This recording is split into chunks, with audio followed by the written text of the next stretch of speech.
fingers broken by the police.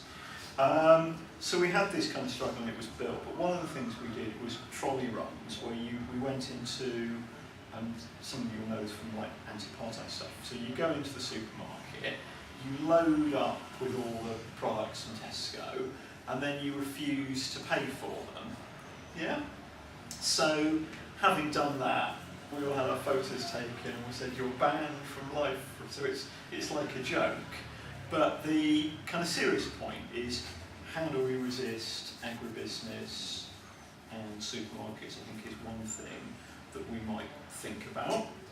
The other kind of anecdote is, Martin and I went to Occupy on Tuesday to talk about eco-socialism, and that was, I think, really positive experience that people there weren't necessarily eco-socialist or Marxist or whatever, but and quite often people would say stuff you know might really disagree with, but it was very, very open.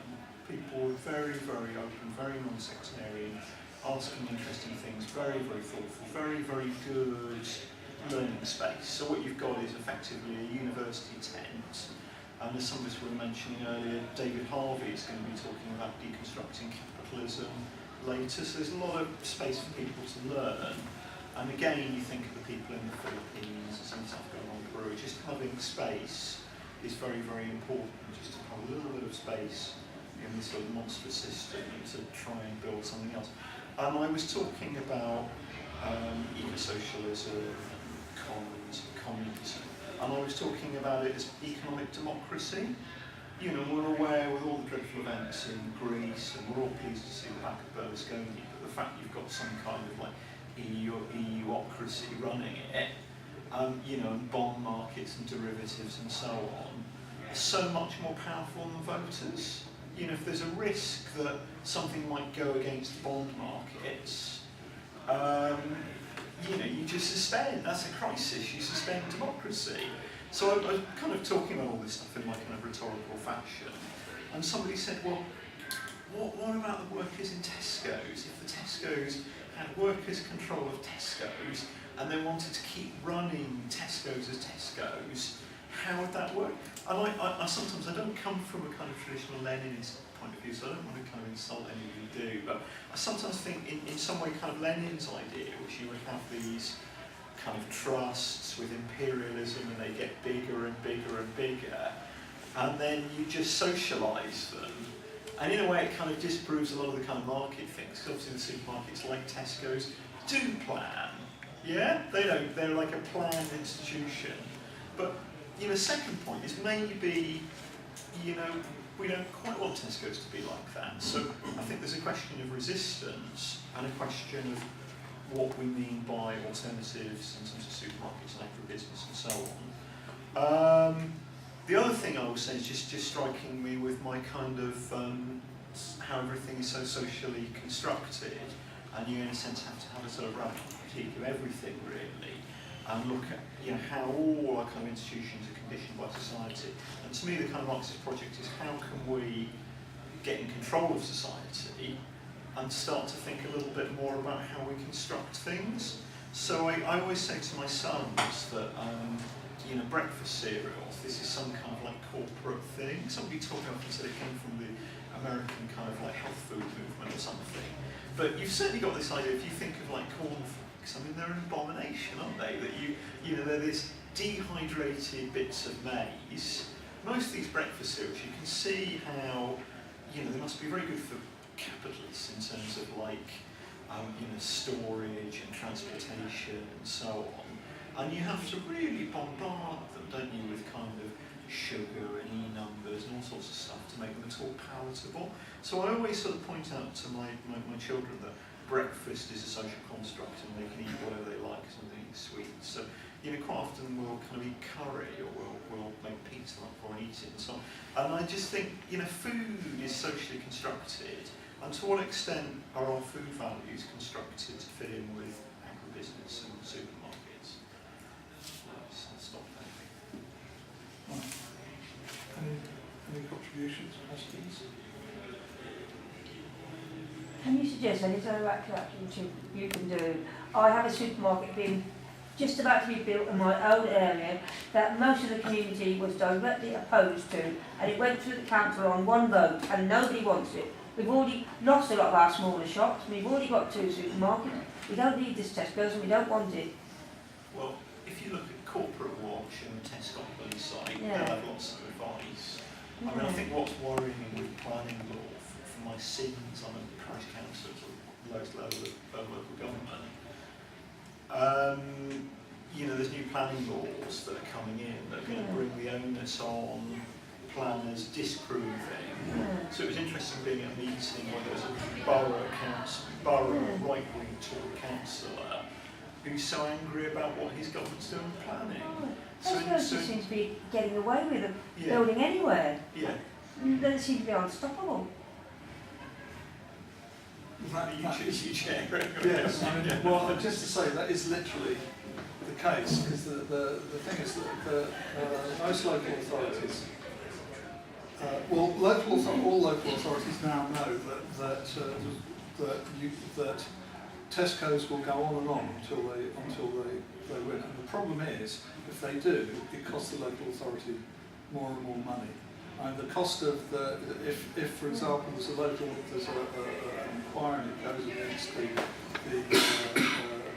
council decision, and the council, the Tesco's will go back to them and actually go for compensation. There is another group of people who are just as trying to think the word, try and get around planning laws and fight against planning laws as hard as Tesco do, but they're like the travellers at Down Farm fought harder than Tesco's have ever done in terms of fighting against planning law decisions, and yet they were forcibly evicted. So it's kind of, it's not just the amount of money they're willing to spend, it's kind of who they are as well. There's 2 aspects to it. It isn't just the money side of it, but it's always worth kind of bringing up actually the dispute over Tesco's planning decisions, and quite often Tesco's lose planning decisions and still do stuff anyway. It's kind of worth kind of noting that aspect of the kind of disparity between a particular large corporation and a group of travellers. In terms of direct action, contacting some travellers and inviting them to move in. Tesco's site, yeah. Haven't started building yet, they're about to. Problem. Yeah, of course the difference with Dale Farm is that the travellers actually own the land there, so it would be much easier to move them off at Tesco's site. Yes, that's So I think it was Tesco's. There was a case recently in buying up land and somebody refusing to move out and trying to get the planning permission to build a supermarket around somewhere. But it seems to me sometimes that Tesco's is like the Murdoch of the high street. You know, that the authorities are afraid to take them on. Okay, they don't go around as far as we know, they don't go around spying on people, but they're huge. They've got the resources to their excess. And I just think that the companies, obviously there's kickbacks as well, but they're just afraid to take them on. But there's a lot of aspects of supermarkets and what they're doing. I'll bring up a couple, but I think other people have got some. I mean, one thing we know this, that the ban comes out good. The fact that wherever there's a Tesco moving in, one of the reasons that people don't want them is that they do undercut and drive out the independent baker and butcher and greengrocer and fishmonger, like the chains have done with the book shops, and then the chains have gone bankrupt as well and closed, or with record shops as well. I mean, where I live in Walthamstow, we don't have a record shop anymore because HMV just closed down, having driven out the independent record shop. Tesco's are doing the same with food. That's one reason why people don't want them in. The high streets are becoming increasingly homogenised, increasingly the same. I think what Tesco's, I'm using Tesco's bit to include all sides, then Sainsbury and Morrison's and a lot. I think it's, for a start, a reflection of this, lots of time in society, the fact that people don't have the time anymore to go shopping and to prepare food. And it's a reflection of the fact that of loss of skill. I mean, increasingly, I think, kids are not brought up not only not eating good food, but not knowing how to prepare it. I mean, food is no longer something that you buy the ingredients for and prepare and cook. It's something that you go and buy ready prepared, and you put it in the microwave and put it in the oven. I mean, obviously it's not true 100% for everybody all the time, but much more. Certainly much more than when I was young, but I think much more in the last 20 years as well. Food is something that you get ready prepared, and is not the area in which obviously the independent butchers and bakers and greengrocers can compete, because they're not going to stock ready prepared foods. So I think that part of it reflects and it reinforces this de-skilling of society, this compartmentalisation that is something that in any case as socialists we should be opposing. Now, I mean, again, I'll just give one example of ways it can be opposed. As I said, I live in Walthamstow in North East London. What we've got in Walthamstow is a group called Organic Lee. It's sort of urban gardening, not really urban gardening, urban farming group. You remember in the summing up this morning, Graciela from superm1 spoke of the growth of people growing food in towns. And what we've seen is these people in the River Lee Valley, they've got together between them about 10 allotments, adjoining allotments, and they're growing large amounts of food. There's a local stall every week. We go along every week. We get as much of our vegetables as we can at the local stall. And I mean, I'm sure there's similar initiatives elsewhere. That in itself is not, obviously it's not enough to challenge the supermarkets. But it's the sort of thing that can be done. And I think there are others, because I was actually quite struck by the comment that you made about overcoming this division between urban and rural, and that's a more damaging division in thought, you're saying, than between work and peasant.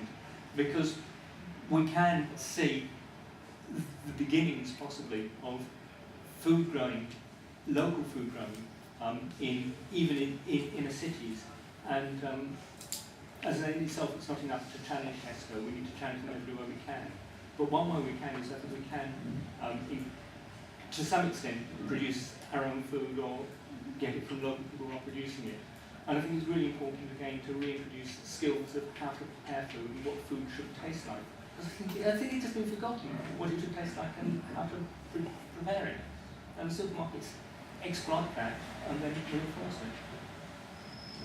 This scheme that you're referring to, is this a commonplace scheme? Is it free food, or is it? No. No, so in York we have where you'd have just a roundabout or something with a flower display. They've actually grown vegetables run by volunteers, and people can come and take those vegetables. And it runs quite well, and I think that's a scheme that council should take on if they can. So, very easy to run. One of the other things that they organise is regular seed swaps, which is really important because, again, it's mentioned the loss of food diversity and the loss of knowledge. So, I mean, it's far from the only challenge, but sharing and collectifising this information and these skills is part of a fight back. As this is an agribusiness and supermarkets, I'd like to get back onto these subjects. And first of all, in terms of agribusiness, I think that there's been a remarkable acceleration of everything in the last few years, and one example of this is aquaculture. Now, traditionally, people have caught fish in the sea, but over the last 20 or 30 years, there's been this move to fish farming.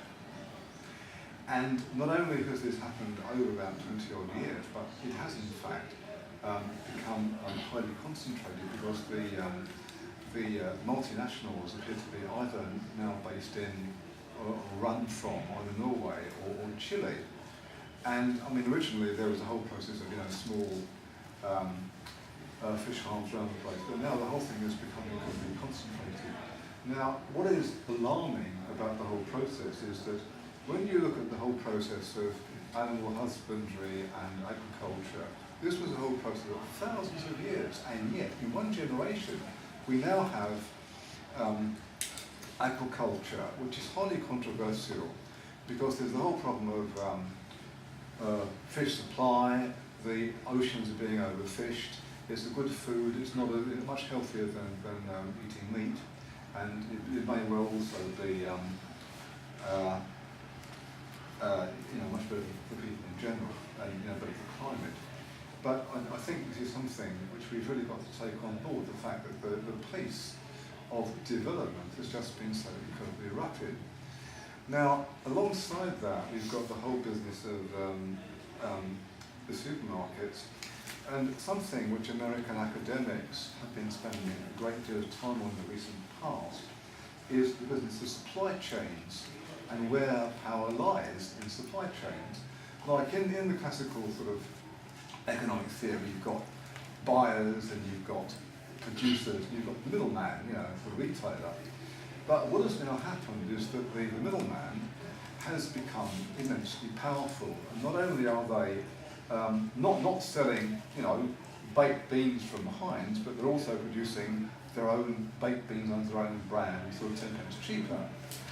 And in addition to that, they also seem to be doing things like, as Roland has already mentioned, producing all these ready meals. So what they're doing is they're acting as entrepreneurs in their own right, and providing convenience foods. And these bloody capitalists, you know, they spotted a niche in the market because everybody's so bloody busy working.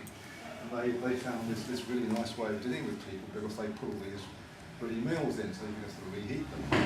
And alongside that, you also seem to have the whole surveillance thing with the loyalty card. Every consumer who has a Tesco card, they know exactly what they're buying, and they do in fact target them in terms of offers. So you've got, a couple of different aspects here which are on the move. On the one hand, you've got the incredibly rapid growth of agribusiness, factory fish farming, and the other thing is the growth of supermarkets. So the problem is how you oppose all this. Now, one thing I know from my local Tesco's, just around the corner from me, which is in fact a convenience store, is that there are lots and lots of Eastern Europeans and people who are making smash and grab raids.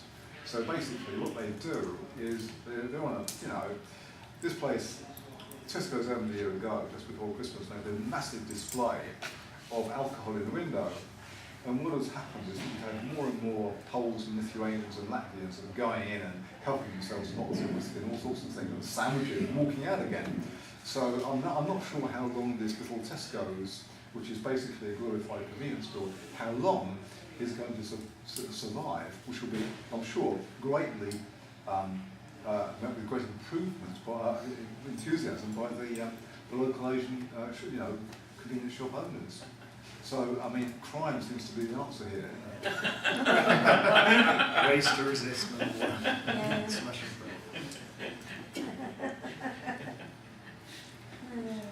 Any other? Well, isn't there not a polarisation of tastes or markets going on as well? Because television proliferates with gardening programmes and programmes on cookery, so you seem to have like a developing middle class culture of food preparation, whereas if you take ghetto or poor areas, you do not get a supply of fresh food. So you're getting a complete polarisation of what is accessible to people and what they're able to do. And of course supermarkets help to drive this as well in terms of they're changing the food culture, so you have standardised fresh foods, and so you cannot get ancient known varieties of apples, pears, plums or whatever. In fact, just one example of that, I was thinking, you've had this series on BBC of different chefs preparing something, and it perfectly illustrates how unusual varieties of indeed apples, pears, I was trying to think of the other one, are no longer available because the supermarkets won't buy them, because they're not standardised, they can't get them in volume, therefore that shrinks in terms of what local farmers are actually producing. The gene pool shrinks, and it's only through national bodies keeping, if you like, seed banks of different varieties that these things survive. And maybe a middle class market actually helps those to grow a bit more because of the culture of middle class food preparation. Actually, it's rather worse than described because it's not just that the supermarkets won't buy different sorts of fruit, for example. but in fact it's illegal to actually sell the seeds of all but an approved list of apples, pears and so forth. And the seed banks are there simply because otherwise they would go. But the seed banks you can't buy the seeds from the seed banks because they're not allowed to sell them. That's what that's not true of apples and pears, because they're grown from grafting, and it's the grafting rootstocks, the grafts that are kept. If you just take an apple seeds, you have no idea what apple it's going to produce. Most of them are complete variations. But there is a little campaign to set up community nurseries, community orchards, to actually preserve the local varieties of apples and pears. And I know the village I live in, they've just started that and looking at it. Around where I live in Cambridgeshire, it was the centre of the soft fruit industry, so we had what's her name? Jam makers, nothing like them. But they owned a massive bit of producing that. But if you go along the hedgerows, it is full of fruit at certain times of the year. And you get all these different varieties of plums and damsons and so on. It's a local thing you do. You collect what happens and you make the jam and you keep it going through the year. So that's the way that the locals and the incomers like me keep it going. But it's not an answer, it's just ticking it over.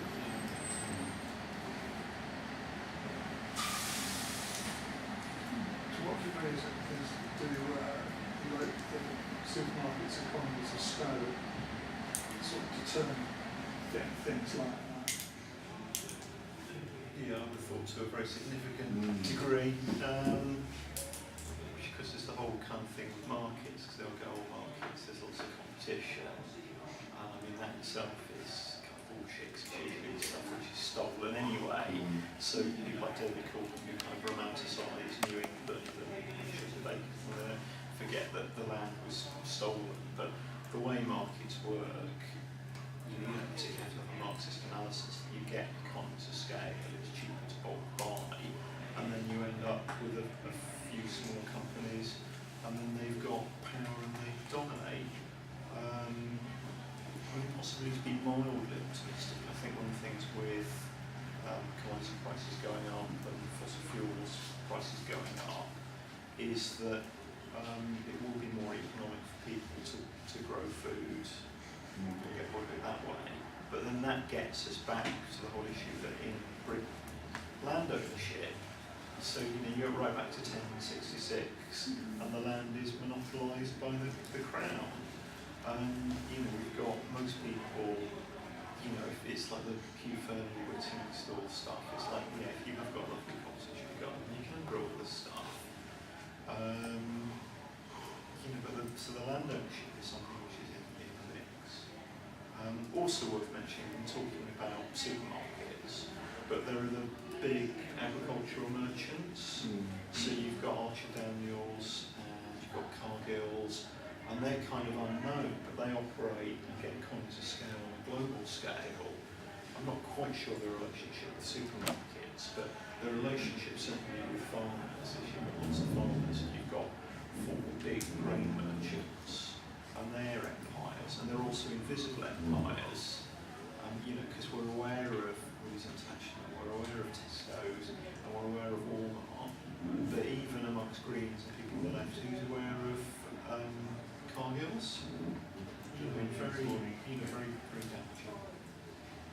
Just in terms of like the economies of scale argument and the fact that it's purely financial, there's an aspect of it that's actually a social construct, as you were talking about earlier, that the supermarkets are cheaper. I know that I can go down to my local butcher and I can buy meat cheaper than I can buy it in the supermarket, yet people say, I don't go to my local butcher because it's more expensive. And they haven't checked that it's more expensive or cheap or whatever. It's just a general, it's a supermarket, therefore it must be cheaper. And that's part of kind of the breaking down of those monopolies is going to be down to education and saying, but it's cheaper. It's not about being more expensive or whatever. It's actually cheaper for you to go to the shop that's only around the corner. You haven't got local butchers. I mean, I haven't got butchers, or bakers, or greengrocers. I haven't got any of these shops anymore. I've got 2 supermarkets and a third one coming. And all the little shops are already gone. Used to have bakers that baked on the premises. I used to use it and buy fresh bacon. Can't get it anymore. Now, to throw a controversial note in, I've been in associate supermarkets. So I've been in like a supermarket in Caracas, which has got like basic foods, and they've all got the packets with the Constitution on and so on and so forth. And I've been known to go into the co-op, you know, so is it possible to have social supermarkets, or is that a controversial? Or in one supermarket. So you've got to start one somewhere and move anyway, that's another good. Well, I was going to say something about that in the sense that what was, I think, a Summerfields until a year or two ago on the Earl Square Road has become a co-op. And I try and go in there rather than say Tesco's, but is it actually any better, really, to do that? It is, because it doesn't distribute profits to shareholders, and to that extent it's better. I mean, I think it's probably better in terms of labour relations and employer relations. It may be better in terms of its relations with the suppliers, but it's certainly better in the fact that the profits are kept within. I mean, one of the